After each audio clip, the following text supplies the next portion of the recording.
ஆச்சி மசாலா. எந்த சமையலும் ருசி தேடும் ரகசியம். 20 ரூபாய்.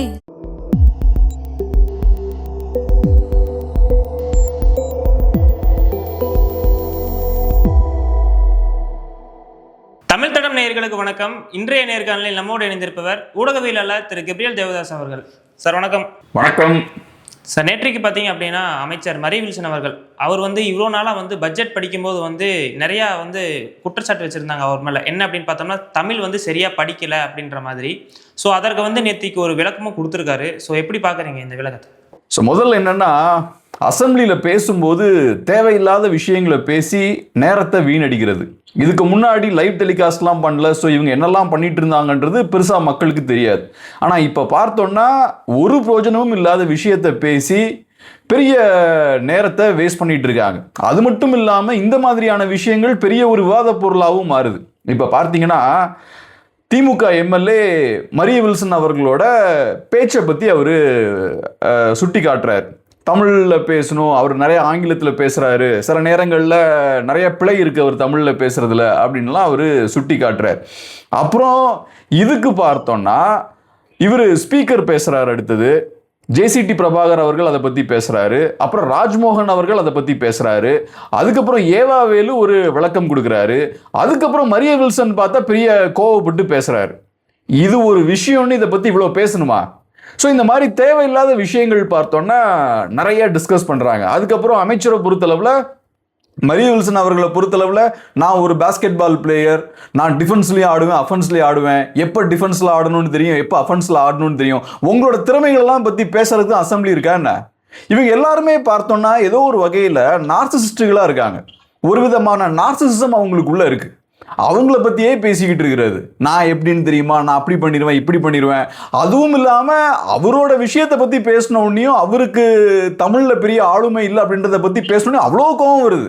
மைக்கெல்லாம் தட்டி விடுறாரு. எதுக்கு அவ்வளோ கோவம் வரணும்? அவர் என்ன பண்ணுறாரு? ஒன்றும் மரியாதை குறைவாலாம் ஒன்றும் பேசலை, அதே மாதிரி கேலியும் பண்ணல. என்னை பொறுத்தளவில் திமுக எம்எல்ஏ அதை பேசாமல் இருந்திருக்கலாம். ஏன்னா இப்போ அவர் எந்த அளவுக்கு பேசுகிறாருன்றதை விட அவர் வேலையில் கரெக்டாக இருக்காருன்றதான் முக்கியம். இப்போ தமிழ்நாடு எடுத்துக்கிட்டோன்னா காமராஜர் அவர்கள், கருணாநிதி அவர்களாக இருக்கலாம், எம்ஜிஆர் அவர்களாக இருக்கலாம், கக்கன் அவர்களாக இருக்கலாம், இவங்கெல்லாம் ஒன்றும் பெரிய ஸ்கூல்லலாம் போய் பெருசாலாம் படிக்கல. அவங்களோட ஃபார்மல் எஜுகேஷன் பார்த்தா ரொம்ப லிமிட்டடாக தான் இருந்திருக்கு. பட் இருந்தாலும் அவங்களுக்கு கொடுக்கப்பட்ட வேலையை கரெக்டாக பண்ணாங்க. அதுதான் ரொம்ப முக்கியம். இங்கேயும் அதே தான். மரிய வில்சன் அவர்கள் நல்ல இங்கிலீஷில் பேசுகிறாரா, நல்ல தமிழில் பேசுகிறாரான்றதெல்லாம் தாண்டி மரிய வில்சன் அவருக்கு கொடுக்கப்பட்ட வேலையை கரெக்டாக பண்ண முடியுதா அப்படின்றதான் அவசியம். அதை தான் நம்ம பார்க்கணும். ஸோ அதை மட்டும் பார்த்தா போதும். அதை விட்டுட்டு அவரோட மொழி புலமையெல்லாம் பற்றி ஆராய வேண்டிய அவசியம் இல்லை. பட் இருந்தாலும் பார்த்தோன்னா அதை சொன்ன உடனே அவருக்கு ஏன் அவ்வளோ கோவம் வருது? ஓகே, ஒரு விமர்சனம் வைக்கிறாங்க, ஏற்றுக்கிட்டு போக வேண்டியதானே. முடிஞ்சா சரி பண்ணுங்க, இல்லை எனக்கு இதான் ஸ்டைல் அப்படின்னா விட்டு போங்க, அதையே வச்சுக்கோங்க. அதுக்கே உங்களுக்கு அவ்வளோ கோவம் வருது. அதுக்கப்புறம் ஏகப்பட்ட பொய்களை வேற சொல்றீங்க. உருவகேலி பண்றாங்களாம், சாதி ரீதியா தாக்குறாங்களாம், பெண்களை அவமதிச்சு பேசுறாங்களாம். தெரில, இதெல்லாம் எப்போ நடந்ததுன்னு தெரில. அப்படி நடந்திருக்குமே ஆனால் நீங்க அதை பின் பாயிண்ட் பண்ணி காட்டணும். அசம்பிளியில் இந்த மாதிரிலாம் பேசுறாங்கன்னு, சாதி ரீதியாக தாக்குதல் பண்ணுறாங்கன்னு நீங்கள் அப்போ அதை பின் பாயிண்ட் பண்ணி காட்டணும். நீங்கள் பாட்டுக்கு சும்மா போகிற போக்கில் அடிச்சு விட்டுட்டு இருக்கீங்க. ஸோ இதெல்லாம் நமக்கு ஏன் ரொம்ப சீரியஸாக நம்ம இதை பேசுகிறோம்னா, இது ஒரு பிரயோஜனமே இல்லாத விஷயம். ஆனால் இப்போ பார்த்தோம்னா இதுதான் பேசு பொருளாக இருக்கு. தாவேக்காவோட ஸ்ட்ரென்த்தே இதுதாங்க. தேவையில்லாத ட்ராமா பண்ணுறது அசம்பிளியில், அப்புறம் அதை ஒரு பேசு பொருளாக மாற்றுறது, பெரிய ஒரு நியூஸாக மாற்றுறது. விஜய் அவர்களுக்கும் உதயநிதி அவர்களுக்கும் நடந்த அந்த விவாதமாக இருக்கலாம், ஆதவர்ஜுனா அவர்களுக்கும் உதயநிதி அவர்களுக்கும் நடந்த விவாதமாக இருக்கலாம், அப்புறம் நேற்று அவங்க பண்ண இந்த டிராமாவாக இருக்கலாம். இது எல்லாமே பார்த்தோம்னா ஆக்சுவல் இஷ்யூஸை டைவர்ட் பண்ணுறதுக்கான மெத்தட்ஸாக இருக்கு. இப்போ நல்லா கவனிச்சிங்கன்னா, நம்மளே கூட பேசியிருக்கோம், தாவேக்கா அரசு செய்த ஒரு நல்ல காரியம் என்னன்னா, அசம்பிளியில் நடக்கக்கூடிய விஷயங்கள்லாம் லைவ் டெலிகாஸ்ட் பண்ணுறாங்க. அது ரொம்ப நல்ல விஷயம். ஸோ நடக்கிற விஷயங்களெல்லாம் மக்கள் பார்க்குறாங்க. அது நிஜமாவே ரொம்ப போல்டான ஒரு மூதான். ஆனால் அதை லைவ் டெலிகாஸ்ட் பண்ணிக்கிட்டு இந்த மாதிரி ட்ராமா பண்ணிக்கிட்டே இருந்தீங்கன்னா ஆக்சுவலாக தேவையான விஷயங்கள் மக்களுக்கு போய் சேராது. இப்போ நீங்கள் டைவர்ஷன் தான் பண்ணுறீங்க. இது பெரிய ஒரு சிக்கலாக இருக்குது. இப்போ ஒன்றும் பிரச்சனைகள் இல்லாமல் கிடையாது. இப்போ பாருங்கள், ஆக்சுவலாக இந்த விஷயத்தை நம்ம கூட பேசல. பட்ஜெட்டில் அஷ்யூர்ட் பென்ஷன் ஸ்கீமுக்கு அலாட் பண்ண 11,000 கோடி ரூபாவை சைலண்டாக தூக்கிட்டாங்க. நம்ம எல்லாருக்குமே தெரியும், எலெக்ஷன்ல ஒரு முக்கியமான டர்னிங் பாயிண்ட் என்னன்னா, அரசு ஊழியர்கள் பெரிய அளவுக்கு தாவேக்காவுக்கு ஓட் போட்டாங்க. தபால் வாக்குகள் தாவேக்காவுக்கு அதிகமாக விழுந்தது. நம்ம பார்த்தோம் ஃபர்ஸ்ட் ரவுண்ட்லேயே தாவேக்கா நல்லா எக்ஸ்ட்ராடனரியாக ஸ்கோர் பண்ணிட்டு இருந்தாங்க. அரசு ஊழியர்கள் சப்போர்ட் பண்ணாங்க தாவேக்காவை. இவங்க வந்தவுடனே என்ன பண்ணுறாங்க, அஷ்யூர்ட் பென்ஷன் ஸ்கீமுக்கு ஒதுக்குன 11,000 கோடி ரூபாவை சைலண்டாக நீக்கிட்டாங்க. அது பெரிய விவாத பொருள் ஆகலை. இது ஏன் பெரிய விவாத பொருள் ஆயிருக்கணும்னா, தாவேக்காவை பொறுத்தளவில் பேசாத பேச்சு கிடையாது. நாங்கள் வந்தோம்னா ஓல்ட் பென்ஷன் ஸ்கீமை கொண்டு வந்துருவோம் அப்படின்னு ஏகப்பட்ட ப்ராமிஸ் பண்ணாங்க. ஓல்ட் பென்ஷன் ஸ்கீமை கொண்டே வர முடியாது, அதுக்கான பணம் கிடையாது. ஏன்னா இன்னைக்கு சூழல் கம்ப்ளீட்டா மாறிடுச்சு. ஓல்ட் பென்ஷன் ஸ்கீம்லாம் திரும்ப கொண்டு வர முடியாது. திமுகவும் இதே பொய் சொன்னாங்க. நாங்க ஓல்ட் பென்ஷன் ஸ்கீமை கொண்டு வருவோம்னு பொய் சொல்லி திமுக பவருக்கு வந்தாங்க. வந்ததுக்கு அப்புறம் திமுகவால ஓல்ட் பென்ஷன் ஸ்கீமை கொண்டு வர முடியல. அதுக்கப்புறம் என்ன பண்றாங்க, தமிழ்நாடு அஷ்யூர்ட் பென்ஷன் ஸ்கீம்னு ஒன்று கொண்டு வராங்க. நீங்க உத்தரவாதம் கொடுத்தது ஓல்ட் பென்ஷன் ஸ்கீமுக்கு ப்ராமிஸ் பண்ணது, ஆனா நீங்க கொண்டு வந்தது Tamil Nadu assured pension scheme. Assured pension ஸ்கீமை பொறுத்தளவுல தொழிலாளர்கள், அரசு ஊழியர்கள் 10% அவங்க அது கான்ட்ரிபியூட் பண்ணும், மீதி பணத்தை கவர்மெண்ட் கான்ட்ரிபியூட் பண்ணும். ஸோ திமுகவை பொறுத்தளவுல குறைந்தபட்சம் அஷ்யூர்ட் பென்ஷன் ஸ்கீம்னு ஒன்று கொண்டு வந்தாங்க. இவங்க என்ன பண்றாங்க, அதையும் நீக்கிட்டாங்க. அதுக்கு ஒதுக்குன 11,000 கோடி ரூபாவை நீக்கிட்டாங்க. இப்ப கேட்டா அமைச்சர் அதுக்கு வேற காரணங்கள்லாம் சொல்றாரு. இந்த மாதிரி சென்ட்ரல் கவர்மெண்ட்டை பொறுத்தளவுல கடன் வாங்கக்கூடிய லிமிட்டுக்கு இன்னும் அவங்க அப்ரூவல் கொடுக்கல, ஸோ அதனால நாங்கள் இதை ஸ்டாப் பண்ணியிருக்கோம் அப்படின்றாரு. ஏன் உங்களுக்கு அந்த ஃபண்ட்ஸை எடுக்கிறதுக்கு வேற இடமே கிடைக்கலையா, கரெக்டாக இங்கே தான் கை வைக்கணுமா, உங்களை நம்பி தானே ஓட் போட்டிருக்காங்க. ஸோ இந்த மாதிரி ஏகப்பட்ட பிரச்சனைகள் இருக்கு, ஏகப்பட்ட பொய் வாக்குறுதிகள் கொடுத்துருக்காங்க, அவங்க எதையும் டெலிவர் பண்ணல. அப்புறம் நேற்று பார்க்குறேன் மரிய வில்சன் அவர்கள், இந்த பிரச்சனை நடக்குது இல்லை, இந்த சண்டை போகும்போது அப்போ அப்படியே போகிற போக்கில் ஒரு விஷயம் சொல்கிறார். நாங்கள் ஏகப்பட்ட ரிஃபார்ம்ஸ்லாம் பண்ணியிருக்கோம், நிறைய மாற்றங்கள்லாம் கொண்டு வந்திருக்கோம், நாங்கள் பவருக்கு வந்து 65 நாட்களில் 15,000 கோடி ரூபாய் கஜானாக்கு வந்திருக்குன்றார். எங்கே வந்தது 15,000 கோடி ரூபா? இதெல்லாம் எதுக்கு சொல்றதுன்னா, தாவேக்காரங்களுக்கு இந்த மாதிரி ஏதாவது சொன்னா அவங்களுக்கு எதுவும் தெரியாது. ஐயோ 15,000 கோடி ரூபாய் டக்குன்னு உள்ள வந்துருச்சா, அப்பா தாவேக்கா கவர்மெண்ட் பயங்கரமா பெர்ஃபார்ம் பண்ணுது, இப்ப குஷியில இருப்பாங்க. 15,000 கோடி ரூபாய் ஒன்றும் வரல, 65 நாள்ல எப்படி வரும்? நீங்க பட்ஜெட்ல மென்ஷன் பண்ணிருக்கீங்க லீக்கேஜஸ்லாம் ஸ்டாப் பண்ணுவோம், லீக்கேஜஸ்லாம் ஸ்டாப் பண்ணியாச்சுன்னா எக்ஸ்ட்ரா ஒரு 15,000 கோடி ரூபாய் வரும்னு நீங்க சொல்லியிருக்கீங்க. 15,000 கோடி ரூபாய் உள்ள வரல, ஆக்சுவலா கஜானாக்குள்ள 15,000 கோடி ரூபாய் வரல. ஸோ நீங்க பாட்டுக்கு மிஸ்லீடிங்கான ஒரு விஷயத்தை அங்க கேஷுவலா பேசிட்டு போறீங்க. ஸோ இந்த மாதிரி விஷயங்கள்லாம் அவங்க ரொம்ப ஸ்ட்ராட்டஜிக்கா பிளான் பண்ணி பண்றாங்க. இதெல்லாம் கவுண்டர் பண்ணிருக்கணும் அவங்க அசம்பிளியில. ஸோ இப்படி ஏகப்பட்ட பிரச்சனைகள் இருக்கும்போது இவங்க பேசுற விஷயங்கள் பார்த்தீங்கன்னா, மரிய வில்சன் அவர்கள் அவரோட தமிழ் பத்தி பேசுறாங்க, அதுக்கு அவருக்கும் பெருசா கோவம் வருது. இதுல இன்னொரு முக்கியமான விஷயம் என்னன்னா, மதத்தையும் உள்ள கொண்டு வராங்க. இது ரொம்ப ரொம்ப ஆபத்தான விஷயம். நீங்க ஒரு பொலிட்டிஷியனா இருக்கீங்கன்னா நீங்க ரொம்ப செக்குலரா இருக்கணும், எல்லாத்துக்குமான ஆளா இருக்கணும். இப்போ ஒரு அரசியல்வாதி இல்லைன்னா முக்கியமான பொறுப்புல இருக்க ஒருத்தர் ஒரு குறிப்பிட்ட சாதியோடையோ ஒரு குறிப்பிட்ட மதத்தோடையோ ஏதோ ஒரு அடையாளத்தோட ரொம்ப க்ளோஸா அட்டாச் ஆயிருக்காருன்னா மற்ற ஆட்களால அவர்கிட்ட நெருங்க முடியாது. இவரு ஒரு குறிப்பிட்ட குரூப்புக்கு ஃபேவரபிளா இருப்பாரு, அவங்களுக்கு தான் நல்லா செய்வாருன்ற மாதிரி ஆகி போயிடும். இப்போ ஒரு எக்ஸாம்பிள் சொல்றேன். நான் ரீசெண்டா ஒரு முக்கியமான ஒரு பத்திரிகையாளரை பேட்டி எடுத்தேன். அதுல அவர் ஒரு பாயிண்ட் சொல்றாரு, ஜேசிடி பிரபாகர் அவர்களை பொறுத்தளவுல ரொம்ப நல்ல மனிதர், எல்லாத்துக்கும் நல்லா உதவுவாரு, ஆனா கிறிஸ்டியன்ஸுக்கு இன்னும் கொஞ்சம் நல்லா உதவுவார் அப்படின்றாங்க. இது ஒரு பொலிட்டிஷியனுக்கு நல்லது கிடையாதுல்ல. ஸோ அதனால நீங்க எப்பவுமே ஒரு முக்கியமான பொறுப்புல இருக்கீங்கன்னா தயவு செய்து உங்க அடையாளங்களை வெளியே கொண்டு வராதீங்க. அது போக நீங்க அன்பு மொழின்றீங்க, நான் ஒரு பான் கிறிஸ்டியன்றீங்க, அதெல்லாம் எதுக்கு அங்க பேசிட்டு இருக்கணும்? இதெல்லாம் பேசுறதுக்கான இடமா அசம்பிளி? அன்பு என்னோட ரிலிஜன் கற்றுக் கொடுத்த விஷயம் இதுதான், அப்ப மற்ற ரிலிஜன்லாம் கற்றுக் கொடுக்கலையா என்ன?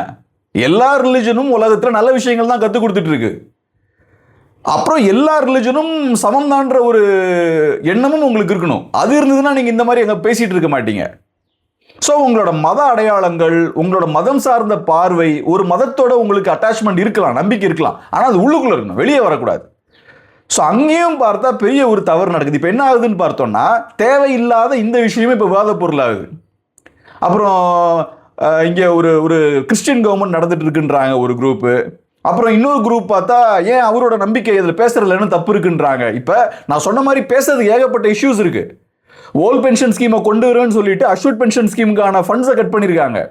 2500 ரூபா கொடுப்போம்னு சொன்னாங்க, இப்போ அதை கொடுக்க முடியல, இன்னும் அதை பற்றி பேசவே மாட்டேங்கிறாங்க. 4000 ரூபா வேலையில்லாதவர்களுக்கு கொடுப்போம்னு சொன்னாங்க, அது இன்னும் அதை பற்றி பேச மாட்டேங்கிறாங்க.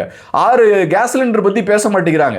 இதெல்லாம் பேசாமல் மரிய வில்சன் அவர்கள் பைபிளை பற்றி பேசினாரு, அது இது தேவையில்லாமல் ஒரு பைசாவுக்கு பிரயோஜனம் இல்லாத விஷயங்கள் பேசிகிட்டு இருக்காங்க. இது எல்லாமே தேவையில்லாத விவாதங்கள். அன்ஃபார்ச்சுனேட்லி அதுக்கு தாவேக்கா வழிவகை செய்கிறாங்க. ஸோ இவங்களை பொறுத்தளவில் டே 1லேருந்து டைவர்ஷன் மட்டும் நல்லா பண்ணுறாங்க. சார் இப்போ அதே மாதிரி இப்போ நிறையா திரைப்படத்துல இருந்து விஜய் அவர்களோட கூட சேர்ந்து வேலை செஞ்சவங்களா இருக்கட்டும், ப்ரொடியூசர்ஸாக இருக்கட்டும், இவங்களுக்கு எல்லாத்துக்குமே வந்து அரசு பணி வந்து கொடுத்துட்டு வரதா வந்து இப்போ சர்ச்சை எழுந்துட்டு வந்துட்டு இருக்கு. ஸோ எப்படி பார்க்குறீங்க இந்த விஷயம்? இது அங்கே மட்டும் பிரச்சனை இல்லைங்க. இப்போ நான் பார்க்கும்போது தாவேக்கா பவருக்கு வந்ததுக்கப்புறம் பெரிய விஷயம் இல்லாத ஆட்கள் நிறைய பேர் எம்பவர் பண்ணப்பட்டிருக்காங்க. அவங்களுக்கு முக்கியமான பொறுப்புகளும் பதவிகளும் வழங்கப்பட்டிருக்கு. இப்போ இங்கே இருக்கக்கூடிய நிறைய அமைச்சர்களே பாருங்க, அமைச்சர்களாக இருக்கலாம், எம்எல்ஏஸாக இருக்கலாம், நிறைய பேர் பார்த்தோன்னா டோட்டலி அன்குவாலிஃபைடாக இருக்காங்க. இப்போ நான் சொன்னேன்ல, மரிய வில்சன் அவர்களே ரொம்ப கேஷுவலாக ஒரு பாட்டுக்கு 15,000 கோடி ரூபா 65 நாளில் எக்ஸ்ட்ரா வந்திருக்குன்றாரு. அது ரொம்ப தவறான மிஸ்லீடிங்கான ஒரு ஸ்டேட்மெண்ட். இன்னொரு சைடில் கடனும் அதிகமாயிருக்குன்னு சொல்கிறீங்க, ஆனால் இன்னொரு சைடில் எக்ஸ்ட்ரா 15,000 கோடி ரூபா வருதுன்றீங்க. அதில் என்ன லாஜிக் இருக்குது? அப்போ ஒரு விஷயம் நம்ம பேசுகிறோன்னா வெறுமனே சாதாரண விஷயம் தெரியாத அப்பாவி மக்களை ஏமாத்துறதுக்காகவே நம்ம பேசிகிட்டு இருக்கக்கூடாது. நம்ம பேசுறதுல ஷார்ப்பான விஷயங்கள் இருக்கணும். நாளைக்கு விஷயம் தெரிஞ்ச ஒரு ஆள் உங்களை பார்க்குறாருன்னா, ரைட், இவர் ஒரு நல்ல குவாலிட்டியான ஆள், நல்ல டீப்பான நாலேஜ் இருக்குது அப்படின்னு உங்கள் மேலே அவருக்கு மரியாதை வரணும். அப்போ தான் உங்கள் ஸ்டேட் மேலேயும் உங்கள் அட்மினிஸ்ட்ரேஷன் மேலேயும் மக்களுக்கு நம்பிக்கையும் மரியாதையும் இருக்கும். ஆனால் இங்கே பார்த்தோன்னா இந்த மாதிரியான விஷயங்கள். ஸோ இதெல்லாம் காரணம் என்னென்னா, குவாலிஃபைடான பீப்புள் பார்த்தோன்னா இல்லை. நீங்கள் வெறுமனே ஒருத்தர் ஃபேமஸாக இருக்காரு, நடிகராக இருக்காரு அப்படின்றதுக்காக ஓட்டு போட்டிங்கன்னா அப்போ அவரை நம்பி வரக்கூடியவங்களும் குவாலிட்டியான ஆட்களாக இருக்க மாட்டாங்க. இன்றைக்கி பாருங்கள், இப்போ அமைச்சர்கள் பேசுகிறதெல்லாம் பார்க்கும்போது நிறைய நேரங்கள் அபத்தமாக இருக்குது.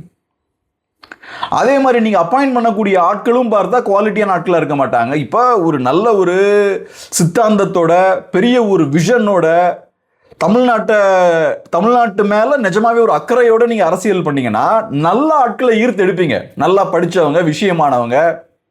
நீங்கள் பாருங்கள், இப்போ ஒரு ஃபர்ஸ்ட் டே ஃபர்ஸ்ட் ஷோ வருது, ஒரு நடிகருக்கு கட்ட விட்டு பாலாபிஷேகம்லாம் வைக்க நூற்றுக்கணக்கான பேர் போகிறாங்க. அவங்க தரமான ஆட்களாக இருப்பாங்களா, இல்லைனா எஜுகேஷன் சார்ந்து விவாதிக்கக்கூடியவங்க தரமானவர்களாக இருப்பாங்களா, அரசியல் சார்ந்து விவாதிக்கக்கூடியவங்க தரமானவர்களாக இருப்பாங்களா? ஸோ அப்போ நேச்சுரலாக நடிகர்கள் பின்னாடி போகிறவங்கள தான் நீங்கள் அப்புறம் அப்பாயிண்ட்டும் பண்ணுறீங்க, அவங்களுக்கு தான் வாய்ப்பும் கொடுக்குறீங்க. அப்போ அவங்களோட குவாலிட்டி கம்மியாக தான் இருக்கும். என்ன பண்ண முடியும்? ஆனால் அதற்கு விளக்கம் கொடுக்குறவங்க என்ன சொல்கிறான்னு பார்த்தீங்கன்னா, ஒருத்தருக்கு வந்து ஒரு முகம் தான் இருக்குன்ட்டு இல்லை, அவங்களுக்கு பல முகங்கள் இருக்கலாம். அர்ச்சனா கல்பாத்தி அவங்களுக்கு கொடுத்தது பார்த்தீங்க அப்படின்னா, அவங்க ஃபேமிலியை வந்து கோயிலுக்கு வந்து நிறையா கோடிக்கணக்கில் கொடுத்துருக்காங்க. ஸோ அவங்களுக்கு கொடுத்ததுல என்ன பிரச்சனை இருக்குது அப்படின்ற மாதிரி சொல்கிறாங்க. அவங்க பெரிய பணக்காரர் தான், அவங்க ஃபேமிலி நிறையா கான்ட்ரிபியூட்லாம் பண்ணியிருக்கலாம். ஆனால் அதை தாண்டி நிறைய குவாலிஃபைடான ஆட்கள் நிறைய இடத்துல இருக்காங்க. அது நான் என்ன சொல்லுவேன்னா, இன்ஃபேக்ட் இங்கே விஜய் அப்படின்ற ஒரு இண்டிவிஜுவலுக்காக மக்கள் ஓட்டு போட்டாங்க. அதனால என்ன ஆகுதுன்னு பார்த்தோம்னா, கொஞ்சம் கூட தகுதியே இல்லாத நிறைய பேர் பார்த்தோம்னா இன்னைக்கு முக்கியமான பொறுப்புகளில் உட்கார்ந்துருக்காங்க. அதெல்லாம் சேஞ்ச் ஆகிருக்கணும், அதெல்லாம் நடந்துக்க கூடாது, அதெல்லாம் மாறணும். ஸோ இந்த பிரச்சனைகள் எல்லாமே எங்கே ஸ்டார்ட் ஆகுதுன்னு பார்த்தோம்னா, நீங்கள் ஜஸ்ட் ஒருத்தர் ஆக்டர் அப்படின்றதுக்காக ஒருத்தருக்கு ஓட்டு போடுறீங்க. ஆக்டிங் அப்படின்ற அந்த ப்ரொஃபஷனுக்கு பெரிய ஸ்கில் தேவையில்லை. இப்போ பெரிய ரிசர்ச்சில் பெரிய ஸ்காலராக நீங்கள் இருக்கணும்னு அவசியம் இல்லை அதுக்கு. ஆனால் நீங்கள் நல்ல கவர்னன்ஸ் கொடுக்கணுன்னா விஷயம் தெரிஞ்ச ஆளாக இருக்கணும். இப்போ காமராஜ் அவர்கள்லாம் ஸ்கூலுக்கு போகலனாலும் படிக்காத மேதை நம்ம சொல்கிறோம். அவரை 6ஆம் கிளாஸோ 7ஆம் கிளாஸோ தான் படிச்சிருக்காரு. ஆனால் அவருக்கு விஷயம் தெரியும், அது ரொம்ப அவசியம். நீங்கள் ஒரு விஷயத்தில் ஸ்ட்ராங்கான புரிதல் உள்ளவராக இருக்கணும். கருணாநிதி அவர்களாக இருக்கலாம். இப்போ கருணாநிதி அவர்கள் பெருசாக ஸ்கூல்லாம் படித்து முடிக்கல, காலேஜுக்கெலாம் போகல. ஆனால் அவரோட தமிழ் புலமை பாருங்கள் எவ்வளோ ஸ்ட்ராங்காக இருக்குது பாருங்கள். இப்போ மரிய வில்சன் அவர்களுக்கு சிக்கல் என்னன்னா, ஒன்று சப்ஜெக்டில் பெரிய ஸ்ட்ராங்காக இல்லை, ரெண்டாவது தமிழ்லையும் வீக்காக இருக்கார், இங்கிலீஷ்லையும் வீக்காக இருக்கார். அவர் பேசும்போது 2 மொழியிலையுமே அவருக்கு சிக்கல் இருக்கு. அப்போ நேச்சுரலாக ஒரு எம்எல்ஏ சொல்கிறாரு கொஞ்சம் பார்த்து பேசுங்கன்றதால என்ன கோபம் பெருசாக வருது? ஸோ அப்போ நீங்கள் நிஜமாவே உங்களோட திறமைகளை நம்பி நீங்கள் பவருக்கு வரீங்கன்னா அப்போ நீங்கள் குவாலிஃபைடான ஆளாக இருப்பீங்க. ஆனால் இங்கே அப்படி கிடையாது. விஜய் அவர்களை நம்பி எல்லாம் ஓட்டு போட்டாங்க, விஜய் அவர்கள் அவருக்கு தெரிஞ்ச ஆட்களெல்லாம் அப்பாயின்ட் பண்ணுறாரு. ஸோ அப்போ இந்த சிக்கல்கள் வரதான் செய்யும். இப்போ என்னன்னா, இப்போதைக்கு ஏதோ என்னெல்லாமோ சொல்லி எடுத்து ஓட்டிகிட்டு இருக்காங்க. ஆனால் போக போக நம்ம தவறு பண்ணோம்னா அதுக்கான விளைவுகளை கான்சிக்வன்சஸை நம்ம ஃபேஸ் பண்ணி தான் ஆகணும். அதில் எந்த மாற்று கருத்தும் கிடையாது. நம்ம தப்பிக்கவே முடியாது அதிலிருந்து. தமிழ்நாட்டிலையும் அந்த ஒரு தப்பு நடந்திருக்கு. ஜஸ்ட் ஒருத்தர் பாப்புலராக இருக்கார் அப்படின்றதுக்காக எலெக்ட் பண்ணியிருக்கீங்க. இப்போ நிறைய இடங்கள்ல நிறைய தவறுகள் நடந்துட்டு இருக்கு. அதனால வரக்கூடிய பாதிப்புகளை தமிழ்நாடு வர நாட்களில் ஃபேஸ் பண்ணி தான் ஆகணும். அது நல்லதும் கூட தான். அப்போ தான் நமக்கும் ஒரு புரிதல் வரும். ஸோ அதனால பார்ப்போம் என்ன ஆகுதுன்னு பார்ப்போம். சார், இப்போ நீங்கள் பேசும்போது குறிப்பிட்டிருந்தீங்க என்னென்னா சட்டப்பேரவையில் வந்து டிவிகேவினர் வந்து நிறைய மிஸ்லீடிங்கான விஷயம், தவறுதலான விஷயங்கள் வந்து பேசுகிறாங்க அப்படின்னு. இத்தனை கால அரசியல் பார்த்தீங்க அப்படின்னா, இப்போ அரசியல் தலைவர்கள் கட்சி கூட்டங்களை பேசுறதுக்கும் சட்டமன்றத்தில் பேசுறதுக்கும் நிறைய டிஃப்ரென்ஸ் இருக்கும். ஏன்னா கட்சி கூட்டத்தில் வேற மாதிரி பேசுவாங்க, ஆனால் சட்டமன்றத்தில் பேசும்போது கொஞ்சம் நியாயமான கருத்துக்கள், உண்மையான கருத்துக்கள் மட்டும்தான் பேச முடியுன்றதுக்காக வந்து அப்படி பேசுவாங்க. ஆனால் இப்போ வந்து சட்டமன்றத்திலே வந்து தவறுதான விஷயம், மிஸ்லீடிங்கான விஷயம் பேசுகிறாங்க அப்படின்னா எங்கே தான் உண்மையை பேசுவாங்க, நம்ம எப்படி தான் தெரிஞ்சுக்கிறது? இன்னைக்கு தமிழ்நாட்டில் கூடிய முக்கியமான ஒரு பிரச்சனை என்னன்னு பார்த்தோம்னா, மக்கள் என்டர்டெயின்மெண்ட்டுக்கு அடிமைப்பட்டு போயிருக்காங்க. மக்களுக்கு இன்னைக்கு என்டர்டெயின்மெண்ட் வேணும், எப்படியாவது என்டர்டெயின் ஆகணும். அதுபோக ஒரு விதமான ஒரு அடிமைத்தனமும் பார்த்தா மைண்டுக்குள்ளே இருக்கு. ஒருத்தரை கண்மூடித்தனமாக செலிப்ரேட் பண்ணுறது இருக்குல்ல, கொண்டாடுறது இருக்குல்ல, அது ஒரு விதமான ஒரு அடிமைத்தனத்தோட வெளிப்பாடு தான். நம்ம யாருக்கும் அடிமையாக இருக்கக்கூடாது. நம்ம ஒருத்தரை பார்த்து அட்மையர் பண்ணலாம்.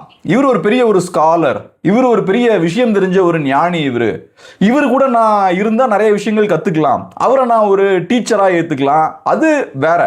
ஆனால் ஒருத்தரை கடவுள் மாதிரி கல்ட் மாதிரி பார்க்கறது இருக்குல்ல, ஏதோ அவர் வந்து ஒரு சூப்பர் நேச்சுரலான ஒரு ஆள், அவர் மற்ற மனிதர்களை விடலாம் ரொம்ப சிறந்த மனிதர் அப்படின்னு சொல்லிட்டு கண்மூடித்தனமாக அவர் பின்னாடி போகிறது இருக்குல்ல, அது அடிமைத்தனம். அவங்களுக்கு எதிராக எதுவும் கேள்வி கேட்க முடியாது, அவங்க என்ன சொன்னாலும் கரெக்டும்பாங்க. ஸோ இவங்களுக்குன்னு அந்த ஒரு முதுகெலும்போ ஒரு இண்டிவிஜுவாலிட்டியோ இல்லாமல் ஒருத்தர் பின்னாடி ஓடுறது இருக்குல்ல, அது ஒரு வீக்னஸாக காட்டக்கூடிய விஷயம். ஸோ தமிழ்நாட்டில் இன்னைக்கு இருக்கக்கூடிய பிரச்சனையை பார்த்தா என்டர்டெயின்மெண்ட் தான் எல்லாமே என்டர்டெயின்மெண்ட்னா, அப்போ அசம்பிளிலேயும் அதான் நடக்குது. அசம்பிளிலையும் வெகுஜன மக்கள்கிட்ட இருந்து கைத்தட்டு வாங்குறதுக்கான விஷயங்களை தான் அவங்க பண்ணுறாங்க. வேற எதுவும் பண்ண மாட்டேங்கிறாங்க. இஷ்யூ பேஸ்டாக பேச மாட்டேங்கிறாங்க. ஏகப்பட்ட பிரச்சனைகள் இருந்தாலும் இஷ்யூ பேஸ்டாக பேசாமல் அவங்களுக்கு தெரியுது, மக்கள் பார்த்துட்டு இருக்காங்க, எல்லாரும் இப்போ வாட்ச் பண்ணுறாங்க. குறிப்பாக அதுவும் விஜய் உட்கார்ந்துருக்காரு அசம்பிளியில்.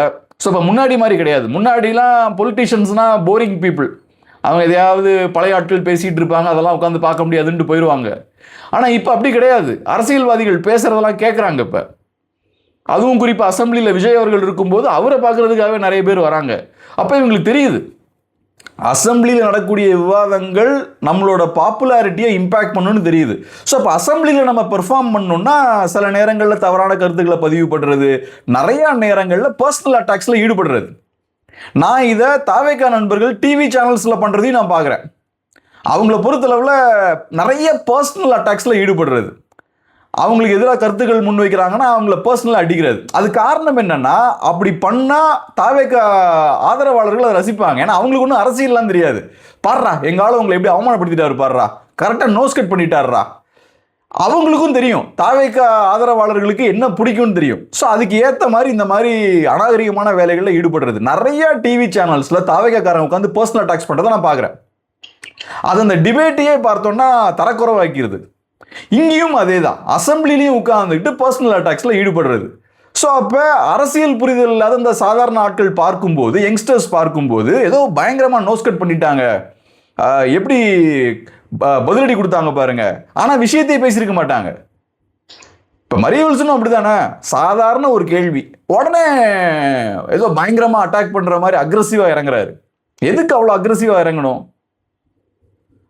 ஸோ அதனால இந்த விஷயங்கள்லாம் எங்கிருந்து ஆரம்பிக்குதுன்னு பார்த்தோம்னா, என்டர்டெயின்மெண்ட் மேலே தமிழ் மக்களுக்கு இருக்கக்கூடிய மோகம் தாங்க, வேற எதுவுமே கிடையாது. இது ஒரு பெரிய சோஷியல் ப்ராப்ளமோட ஒரு வெளிப்பாடு தான். நம்ம ஃபியூச்சரில் டிஸ்கஸ் பண்ணுவோம்.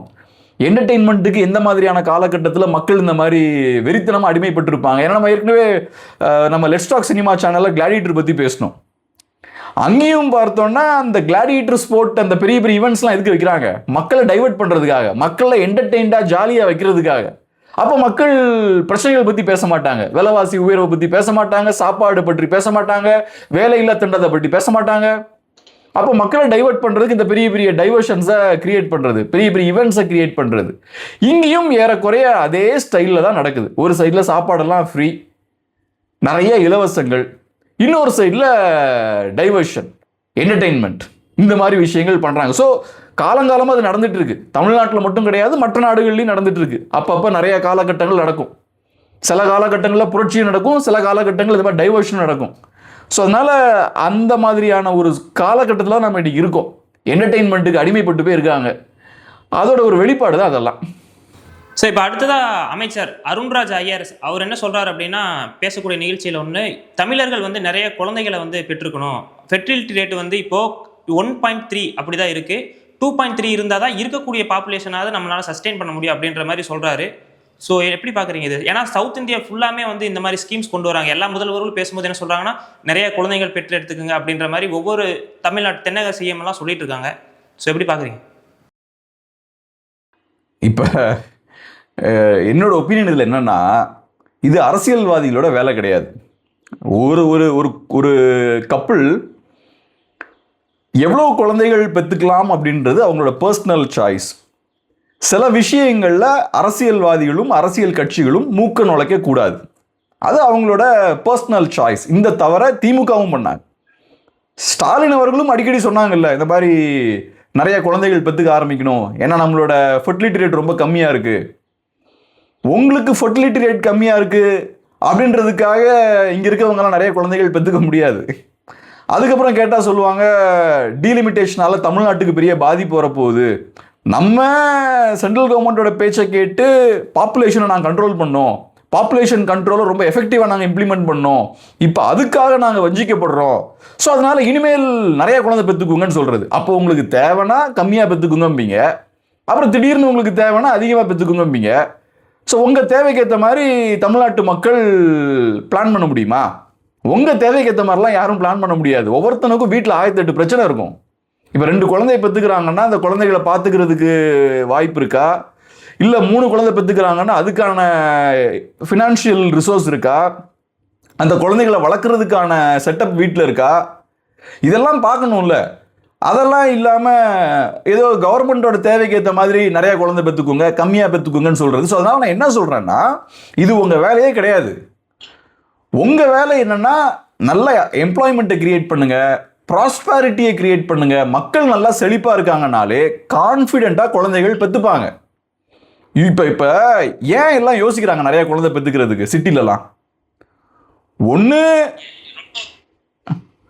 சாரி ஆமாம். ஸோ இப்போ பேரண்ட்ஸ் என்ன யோசிப்பாங்க, ஒரு குழந்தைய வளர்க்குறதே கஷ்டமாக இருக்குங்க, ஹாஸ்பிட்டலுக்கு நிறையா ஸ்பெண்ட் பண்ண வேண்டியிருக்கு, எஜுகேஷனுக்கு நிறையா ஸ்பெண்ட் பண்ண வேண்டியிருக்கு, இப்போ எஜுகேஷன்லாம் மிகப்பெரிய எக்ஸ்பென்ஸாக இருக்குது. அப்போ யோசிப்பாங்கல்ல, ஒரு 3 குழந்தை இருந்ததுன்னா 3 குழந்தைக்கும் எஜுகேஷன் ஸ்பெண்ட் பண்ணணும். நீங்கள் இப்போ ப்ரைவேட் ஸ்கூல்லாம் பார்த்தா வருஷம் வருஷம் ஆவரேஜாக ரொம்ப சாதாரணமாக 1-1.5 லட்ச ரூபா வாங்குறாங்க. அப்புறம் 3 குழந்தைகள் இருந்தாங்கன்னா நீங்கள் ஒரு 3-4 லட்ச ரூபா ஸ்பெண்ட் பண்ணணும் ஒவ்வொரு வருஷமும். அப்போ யோசிப்பாங்கல்ல. ஸோ இப்போ ஒரு குழந்தை இருக்கும்போதே நல்ல எஜுகேஷன் கொடுக்கணுன்ற எண்ணம் பேரண்ட்ஸுக்கு இருக்கும். அந்த எஜுகேஷனை கொடுக்கறது பெரிய ஒரு போராட்டமாக இருக்குது பேரண்ட்ஸுக்கு. அப்போ நீங்கள் பண்ண வேண்டியது குவாலிட்டியான சீப்பான எஜுகேஷன் கொடுக்கணும், நல்ல ஹெல்த் கேர் கொடுக்கணும், அதுபோக எம்ப்ளாய்மெண்ட்டை இன்க்ரீஸ் பண்ணணும். இப்போ ஐடி எம்ப்ளாயீஸ்லாம் நிறைய நேரங்களில் குழந்தைகள் கம்மியாக பெற்றுக்கிறதுக்கான காரணம் என்னன்னு சொல்கிறாங்கன்னா, அவங்களுக்கு ஜாப் செக்யூரிட்டி இல்லை. ஸோ நாளைக்கு என்ன நடக்கும் அப்படின்ற ஒரு சந்தேகம் அவங்களுக்கு இருக்குது. அந்த மாதிரியான ஒரு அச்சம் இருக்கும்போது கான்ஃபிடென்ட்டாக நிறைய குழந்தைகள் பெற்றுக்க முடியாது. அப்புறம் நாளைக்கு எனக்கு வேலை போச்சுன்னா என்ன பண்ண முடியும்? அந்த மாதிரியான சிக்கல்கள்லாம் இருக்குது. ஸோ அதனால் நீங்கள் செய்ய வேண்டியதை கரெக்டாக பண்ணாலே நிறைய குழந்தைகள் ஆட்டோமேட்டிக்காக பெற்றுக்க ஆரம்பிப்பாங்க. நீங்கள் போய் அவங்கக்கிட்ட இதை பண்ணுங்க அதை பண்ணுங்கலாம் சொல்ல வேண்டாம். அது அவங்களோட பர்சனல் விஷயம், அதில் போய் தலையிட வேண்டிய அவசியமே கிடையாது. இதை இவங்க மட்டும் கிடையாது, இதுக்கு முன்னாடியும் பண்ணியிருக்காங்க. அப்புறம் இவங்க சொல்கிறாங்கல்ல, இப்போ நீங்கள் சொன்னாலும் யாரும் கேட்க மாட்டாங்க. நீங்கள் என்னதான் சொன்னாலும் என் தேவைக்கு ஏற்ற மாதிரி தான் நான் என்னோட லைஃப்பை பிளான் பண்ண முடியும். அது எல்லா மக்களுக்கும் அது பொருந்தும். இப்போ இவங்க பெரிய நாங்கள் வெற்றிகரமாக பாப்புலேஷனை கண்ட்ரோல் பண்ணிட்டு சொல்கிறாங்கல்ல, அது ஒன்றும் அரசோட சாதனைலாம் கிடையாதுங்க. எப்பவுமே ஒரு பொருளாதாரம் வளருதுன்னா நேச்சுரலாக வளர்ச்சி ஏற்பட ஏற்பட அதிகமான குழந்தைகள் பெற்றுக்க மாட்டாங்க. இது நம்ம யூரோப்பில் பார்க்குறோம், அமெரிக்காவில் பார்க்குறோம். நகரமயமாயிடும். ஒரு பொருளாதாரம் வளர வளர அர்பனைசேஷன் நடக்கும், நகரமயமாகும். எல்லாம் சிட்டிஸில் வந்து வாழ்வாங்க. சிட்டிஸில் வாழும்போது அப்பா அம்மா 2 பேரும் வேலை பார்த்துட்டு இருப்பாங்க. நான் சொன்ன மாதிரி எஜுகேஷன்லாம் ரொம்ப எக்ஸ்பென்சிவ், குழந்தைய வளர்க்குறதும் கஷ்டமாயிரும். அப்படி இருக்கும்போது நேச்சுரலாக ஒரு பொருளாதாரம் வளருதுனாலே நிறைய குழந்தைகள் பெற்றுக்க முடியாது, அங்கே பாப்புலேஷன் ட்ராப் ஆக ஆரம்பிக்கும். அதனால தான் வளர்ந்த பொருளாதாரங்கள் எல்லாத்துலேயுமே இந்த சிக்கல் இருக்குது. ஸோ அது ஏதோ உங்களோட சாதனை கிடையாது, அது மக்களாக அவங்க தேவைக்கு ஏற்ற மாதிரி இந்த விஷயத்த பண்ணுறாங்க. ஸோ அதனால் எனக்கு என்னமோ இது ஒரு இண்டிவிஜுவலோட பர்சனல் சாய்ஸ்ன்னு தோணுது. அரசியல்வாதிகள் கம்மியாக பெற்றுக்குங்கன்னு சொல்கிறதும் தப்பு, அதிகமாக பெற்றுக்குங்கன்னு சொல்கிறதும் தப்பு. அவங்க வேலையை மட்டும் பார்த்தா கரெக்டாக இருக்கும். இந்த விஷயங்கள்லாம் மக்கள் பார்த்துப்பாங்கன்னு நினைக்கிறேன். ஆனால் இது ஒரு அவேர்னஸும் தேவைப்படுது தானே. ஏன்னா வந்து நம்மளோட வாய்ஸும் குறையும் போது நிறைய பாப்புலேஷன் வந்து ரேப்பிடாக ட்ராப் ஆகும்போது இது நமக்கும் ஒரு பிரச்சனையை ஏற்படுத்தும் தானே ஃபியூச்சரில். சரி, இப்போ என் பொறுப்பு என்னன்னா, எனக்கு ஒரு பையனோ ஒரு பொண்ணோ இருக்காங்கன்னா அவங்கள நல்லா வளர்க்கணும். ஒரு குழந்தை இருந்தால் என்ன நல்லா வளர்க்க முடியும்னா நான் ஒரு குழந்தை தான் பெற்றுக்கணும். நாட்டுக்கு நான் சேவை பண்ணுறேன்ற பேரில் 3 குழந்தையை பெற்றுக்கிட்டு 3 பேரையும் ஒழுங்காக வளர்க்கலன்னா அப்போ அது நாட்டுக்கு தீமையாக தானே போய் முடியும், கேடாக தானே போய் முடியும். நாளைக்கு அவங்க வளர்ந்து தேவையில்லாத விஷயங்கள் பண்ணிட்டு இருப்பாங்க. ஸோ என்னால் என்ன பண்ண முடியும், என் சக்தி என்ன அப்படின்றது தெரிஞ்சு அதுக்கேற்ற மாதிரி தான் நான் பிளான் பண்ணணும். நான் பாட்டுக்கு இல்லை தமிழ்நாட்டோட பாப்புலேஷன் ட்ராப் ஆகிட்டு இருக்கு, தமிழ்நாட்டோட பாப்புலேஷனை நான் இன்க்ரீஸ் பண்ணுறேன் பார் அப்படின்னு சொல்லிக்கிட்டு ஒரு 4 குழந்தையை பெற்றுக்கிட்டு அதுக்கப்புறம் அவங்களுக்கு ஒழுங்கான எஜுகேஷன் கொடுக்க முடியாமல், அவங்கள ஒழுங்காக வளர்க்க முடியாமல், அவங்கக்கிட்ட கொடுக்க வேண்டிய அன்பை செலுத்தாமல் அப்படிலாம் வளர்த்தா நாளைக்கு அவங்க மோசமான சிட்டிசன்ஸ் தானே வளருவாங்க. ஸோ அதனால் ஒரு குழந்தைன்றது ஒரு உயிர். அவங்க நெக்ஸ்ட் ஒரு 50-60 இயர்ஸ் வாழ போகிறாங்க, 70 இயர்ஸ் வாழ போகிறாங்க, மேபி 80-90 கூட வாழலாம். அப்படி இருக்கும்போது தகுதியான மனிதர்களை நம்ம உருவாக்கணும், குவாலிட்டியான ஆட்களை உருவாக்கணும், நல்லா முடிஞ்ச அளவுக்கு பெஸ்ட்டான எக்ஸ்போஷர் கொடுக்கணும். அப்போ நம்ம சக்திக்கு உட்பட்டு தான் நம்ம செயல்பட முடியும். அப்போ ஒவ்வொருத்தவங்களுக்கும் வீட்டில் ஒவ்வொரு சூழல் இருக்கும். எனக்கு ஒரு சக்தி இருக்கும், இன்னொருத்தருக்கு இன்னொரு விதமான பவர் இருக்கும், அதுக்கு உட்பட்டு தான் அவங்க அதை பிளான் பண்ண முடியும். ஸோ அதனால் இந்த விஷயத்துக்குள்ள கவர்மெண்ட் மூக்க நுழைக்கிறது கரெக்டாக இருக்காது. சைனா மாதிரியான கண்ட்ரியில் ஒரு காலத்தில் 1 சைல்டு பாலிசிலாம் கொண்டு வந்தாங்க. அதெல்லாம் ரொம்ப தவறு. நீங்கள் அதெல்லாம் டிக்டேட் பண்ணக்கூடாது. உங்கள் விஷயம் என்னோ அதை மட்டும் நீங்கள் பார்க்கணும். அஃப்கோர்ஸ் நம்ம நாட்டில் அந்த மாதிரிலாம் போகலை, பட் இருந்தாலும் இது கூட செய்ய வேண்டாம். அவங்களுக்கு என்ன சூழல் இருக்கோ அதுக்கேற்ற மாதிரி தானே, அதை பேஸ் பண்ணி தானே அவங்க பிளான் பண்ண முடியும். அப்படி உங்களுக்கு நிஜமாவே மாற்றங்கள் ஏற்படணும்னு தோணுதுன்னா, மாற்றங்களை கொண்டு வரணும்னு தோணுதுன்னா, அப்போ நான் சொன்ன மாதிரி வேற நிறைய விஷயங்களை சரி பண்ணுங்க. சுற்றி இருக்கக்கூடிய விஷயங்கள்லாம் சரி பண்ணிட்டீங்கன்னா, பிரச்சனைகளை சரி பண்ணிட்டீங்கன்னா நேச்சுரலாக மக்கள் நிறைய குழந்தைகளை பெற்றுக்க ஆரம்பிப்பாங்க. நீங்கள் அவங்ககிட்ட போய் இந்த மாதிரிலாம் உத்தரவு போட்டிருக்க வேண்டிய அவசியம் இல்லை. ஸோ அதை நீங்கள் கரெக்டாக பண்ணுங்கள். எஜுகேஷன், ஹெல்த் கேர்லாம் எஃபெக்டிவாக கொடுங்க, நல்லா எம்ப்ளாய்மெண்ட் கொடுங்க. பணம் வந்தாலே தைரியம் வந்துடும் எல்லாத்துக்கும். இப்போ நான் ஒரு ரிப்போர்ட் படித்தேன், அதான் நான் சொன்ன மாதிரி இப்போ நிறைய யங்ஸ்டர்ஸுக்கு கல்யாணம் பண்ணுறதுல ஒரு பயம் இருக்கான், குழந்தை பெற்றுக்கிறதுல ஒரு பயம் இருக்கான். ஏன்னா ஃப்யூச்சர் அன்சர்டனாக இருக்குது. அந்த ஒரு கேரண்டி இல்லை, எனக்கு வேலை இருக்குமா, என்னால் சம்பாதிக்க முடியுமா, அப்படியே நான் இன்னைக்கு சம்பாதிச்சாலும் நாளைக்கும் சம்பாதிக்க முடியுமா, அந்த மாதிரி நிறைய இன்செக்யூரிட்டிஸ் அவங்களுக்கு இருக்குது. அதெல்லாம் சரி பண்ணுங்க. அதெல்லாம் சரி பண்ணீங்கன்னா ஆட்டோமேட்டிக்காக நிறைய குழந்தைகள் வர ஆரம்பிப்பாங்க, பாப்புலேஷன்லாம் இன்க்ரீஸ் ஆகும். இப்போ யூஎஸ் எடுத்துக்கிட்டிங்கன்னா அந்த பேபி பூம் பீரியட் இருக்குல்ல, 60ஸ்லாம் இருக்குது பாருங்க, 50-60ஸ்லாம் நிறைய குழந்தைகள் பெற்றுக்கிறாங்க. ஆவரேஜாக 3-4 குழந்தைகள் பெற்றுக்கிறாங்க. அந்த டைமில் யூஎஸ் எக்கானமி பயங்கரமாக ரேப்பிடாக எக்ஸ்பேண்ட் ஆச்சு.